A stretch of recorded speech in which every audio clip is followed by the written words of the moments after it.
गढ़ गांव की वह रात साधारण नहीं थी। पौष मास की अमावस ने पूरे गांव को अपने आगोश में ले लिया था। ठंडी हवाएं किसी खूंखार जानवर की तरह झोपड़ियों के छप्पर फाड़ने पर उतारू थीं। गांव के अंतिम छोर पर स्थित विशाल की कुटिया में आज सन्नाटा मौत की आहट जैसा लग रहा था। झोपड़ी के भीतर एक कोना अंधकार में डूबा था। सावित्री बिस्तर पर पड़ी तेजी से सांस ले रही थी। उसका सीना धौंकनी की तरह चल रहा था।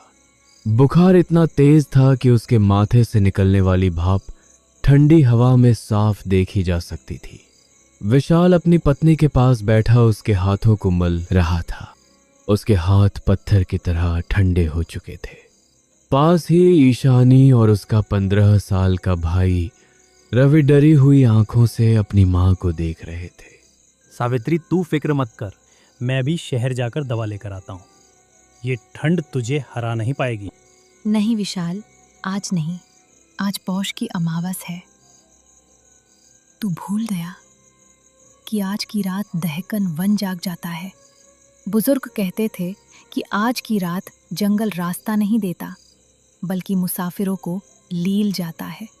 मुझे दवा नहीं चाहिए, मुझे बस तुम दोनों का साथ चाहिए। बाहर मत जाओ, वो बुला लेगा। माँ, अगर पिताजी अकेले गए तो मुझे और डर लगेगा। मैं इनके साथ जाऊंगा। मैं अब बच्चा नहीं हूँ, मैं 15 साल का हूँ और जंगल के रास्तों को पहचानता हूँ। भैया, पापा, मत जाओ। सुना नहीं माँ ने क्या कहा? पड़ोस वाली काकी कहती थी कि जंगल में छलावा अपनी आवाज बदल बदल कर पुकारता है। अगर आप चले गए और वापस नहीं आए तो हम क्या करेंगे? सावित्री, अगर मैं नहीं गया तो तू सुबह का सूरज नहीं देख पाएगी। हकीम ने कहा था कि रात के 12 बजे से पहले ये दवा मिलनी जरूरी है। रवि, लाठी उठा और टॉर्च देख, हमें निकलना होगा। बाहर की बर्फीली हवा ने उनका स्वागत किसी बर्फीले थप्पच की तरह किया। जंगल के भीतर कदम रखते ही ऐसा लगा जैसे तापमान अचानक कई डिग्री गिर गया हो। पेहों की सूखी टहनियां आपस में टकराकर ऐसी आवाज निकाल रही थीं जैसे कोई हियां चबा रहा हो। पिताजी, हवा बहुत अजीब है। ऐसा लग रहा है जैसे कोई हमारे कान में फुसफुसा रहा है। डर मत रवि, ये सिर्फ हवा का शोर है। बस अपनी नजरें जमीन पर रख और मेरे पीछे चल। तभी घने कोहरे के बीच उन्हें एक रोशनी दिखी। वे उस रोशनी की तरफ जाने लगे। वहां एक पुरानी ल खाती हुई चाय की टपरी थी। इस निर्जन जंगल में ऐसी टपरी का होना नामुमकिन था। फिर भी वहां से आग का धुआं उठ रहा था। एक बुआ आदमी केतली हिला रहा था और 2 लोग चुपचाप बैठे थे। बाबा, इतनी रात को यहाँ दुकान? बेटा, दुकान समय देखकर नहीं, मुसाफिर देखकर खुलती है। अमावस की रात को जो यहाँ से गुजरता है वो या तो बहुत बहादुर होता है या बहुत बदनसीब। चाय पियोगे? ये चाय तुम्हारी यादों को ताजा कर देगी और जिस्म को ठंडा। कहाँ जा रहे हो मुसाफिर? आगे दहकन वन का दिल है। आवाज में पुकारे तो जवाब मत देना। वो छलावा है। वो पहले तुम्हारा यकीन जीतता है, फिर तुम्हारी जिंदगी छीन लेता है। विशाल और रवि ने एक दूसरे की तरफ देखा। उनकी बातों में इतना खौफ था कि रवि के हाथ कांपने लगे। लेकिन विशाल ने सोचा कि ये लोग शायद उन्हें डराकर लूटने की ताक में हैं। उन्होंने चाय नहीं पी और आगे बह गए। विशाल और रवि ने उस रहस्यमयी चाय की टपरी को पीछे छोड़ दिया था, लेकिन उन अजनबियों की बातें उनके कानों में किसी जहरीले मंत्र की तरह गूंज रही थी। जैसे जैसे वे जंगल के और भीतर दाखिल हुए, पेड़ों की ऊंचाई और सघनता बढ़ती गई। अब आसमान की धुंधली चांदनी भी गायब हो चुकी थी। पिताजी, क्या आपने गौर किया? जब हम उस टपरी से निकले थे तब हमारे कदमों की आवाज सूखी पत्तियों पर आ रही थी, पर अब अब ऐसा लग रहा है जैसे हम किसी गीली चीज पर चल रहे हैं। रवि घबरा मत, ये बस तेरा वहम है। कोहरे की वजह से पत्तियां नम हो गई होंगी। तू बस दवा के बारे में सोच। हमें सावित्री के लिए वापस भी जाना है। अचानक जंगल की खामोशी को चीरते हुए एक आवाज आई। वह आवाज बहुत धीमी थी, जैसे कोई सिसक रहा हो। बाबू, मुझे ठंड लग रही है बाबू। पिताजी, ये तो ईशानी है। वो घर से हमारे पीछे आ गई क्या? नहीं रवि, पीछे मत मुड़ना। ईशानी घर पर दरवाजा बंद करके बैठी है। याद कर उस बूढ़े ने क्या कहा था, छलावा अपनों की आवाज में बुलाता है। ये वही है। आवाज अब और करीब आने लगी। ऐसा लग रहा था जैसे ईशानी उनके ठीक पीछे खड़ी है और उनका कुर्ता खींच रही है। रवि का मन हुआ कि एक बार पलट कर देख ले। पिताजी, वो आवाज बिल्कुल असली थी। उसमें वही डर था जो ईशानी की आवाज में होता है। अगर वो सच में ईशानी हुई तो? अगर वो जंगल में खो गई तो? नहीं रवि, यही तो इस जंगल का खेल है। ये तेरे दिमाग से खेल रहा है। अगर तू पलटा तो तू इस कोहरे में विलीन हो जाएगा। क्या तुझे याद नहीं पिछले साल उस चरवाहे के साथ क्या हुआ था? उसे भी अपनी पत्नी की आवाज़ सुनाई दी थी और अगले दिन उसकी देह उस पुराने कुएं में मिली थी। ये कैसा रास्ता है पिताजी? ऐसा लग रहा है जैसे हम एक ही जगह पर गोल गोल घूम रहे हैं। वो बरगद का पेड़ हम तीसरी बात से गुजरे हैं। विशाल रुका। उसने गौर किया कि रवि सही कह रहा था। वही कटा हुआ तना और वही लटकती जड़ें। जंगल रास्ता बदल रहा है, या शायद हमारी नजरें धोखा खा रही हैं। रुक, मैं इस पेड़ पर अपनी कुल्हाड़ी से एक निशान बनाता हूँ। विशाल ने जैसे ही पेड़ पर वार किया, पेड़ से लकड़ी की आवाज नहीं आई, बल्कि एक कराहने की आवाज आई। जैसे किसी इंसान को चोट लगी हो। दोनों के रोंगटे खड़े हो गए। जैसे तैसे लगभग 3 घंटे की अंतहीन दौड़ और डर के बाद जंगल का घनत्व कम होने लगा। दूर कहीं बिजली के खंभों की पीली रोशनी दिखने लगी। विशाल और रवि शहर की बाहरी सीमा पर पहुंच चुके थे। शहर के कुत्ते अजीब तरह से रो रहे थे, जैसे उन्होंने इन दोनों के साथ किसी अदृश्य साए को आते देखा हो। वे शहर की मुख्य मार्केट में पहुंचे। सब कुछ बंद था। केवल एक पुरानी दवा की दुकान का शटर आधा खुला था। कौन हो तुम लोग और इस वक्त यहाँ क्या कर रहे हो? साहब, शिवनगढ़ से आए हैं। मेरी पत्नी सावित्री की जान खतरे में है। ये रही पर्ची। खुदा के वास्ते जल्दी दवा दे दीजिए। शिवनगढ़? तुम लोग पागल हो?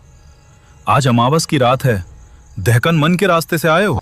जी साहब, रास्ते में हमें एक चाय की टपरी भी मिली थी। वहां के लोग बहुत डरावनी बातें कर रहे थे। क्या कहा? चाय की टपरी? मुसाफिर, शिवनगढ़ के रास्ते में तो कोई टपरी नहीं है। 10 साल पहले एक मुखिया की टपरी हुआ करती थी, पर अमावस की एक रात वहां आग लगी और सब जिंदा जल गए। तब से वहां सिर्फ राख का ढेर है। पर साहब, हमने वहां आग जलती देखी। हमने केतली की आवाज सुनी। वहां लोग बैठे थे। तुमने इंसानों को नहीं, रूहों को देखा है। वे रूहें हर साल अमावस को वहां बैठती हैं और आने जाने वालों को चेतावनी देती हैं। जो उनकी बात मानकर लौट जाता है वो बच जाता है, और जो आगे बढ़ता है उसका क्या होता है? उसका साया जंगल छीन लेता है। अब तुम वापस जाओगे तो देखना, तुम्हारी परछाई तुम्हारे साथ नहीं होगी। तुम तो घर पहुंच जाओगे, पर तुम्हारा एक हिस्सा हमेशा के लिए उस दहकन वन का कैदी बन जाएगा। साहब, हमें डराइए मत। हमें दवा दीजिए और घर जाने दीजिए। वापस उसी रास्ते से जाना पड़ेगा, क्योंकि दूसरा रास्ता बाढ़ में बह चुका है। पर याद रखना, वापसी में वो टपरी तुम्हें फिर दिखेगी। इस बार वे तुम्हें बुलाएंगे, रुकना मत। अगर रुक गए तो अगली अमावस को तुम भी उसी बेंच पर चाय पीते मिलोगे। पिताजी, दुकानदार की बात ने मुझे बुरी तरह डरा दिया है। क्या हम सुबह तक यहाँ नहीं रुक सकते? मुझे वापस उस जंगल में जाने से मौत का डर लग रहा है। बेटा, माँ की दवा की गर्मी अभी मेरी जेब में है। अगर हम यहाँ रुक गए तो घर पर माँ की देह ठंडी पड़ जाएगी। हमें जाना ही होगा, ये हमारी मजबूरी है। बस हिम्मत मत हारना। विशाल ने घबराकर जमीन पर देखा। बल्ब की रोशनी में उनकी परछाइयां बहुत धुंधली और लंबी दिख रही थीं। विशाल और रवि ने शहर की सीमा छोड़ दी थी। दवा की पुड़िया विशाल के सीने से चिपकी हुई थी, लेकिन उनका दिल किसी डूबते हुए पत्थर की तरह भारी था। दुकानदार की कही हुई बातें तुम्हारा साया जंगल छीन लेगा, उनके कानों में किसी पुराने श्राप की तरह गूंज रही थी। जंगल में दोबारा प्रवेश करते ही ऐसा लगा जैसे पेड़ और करीब आ गए हों।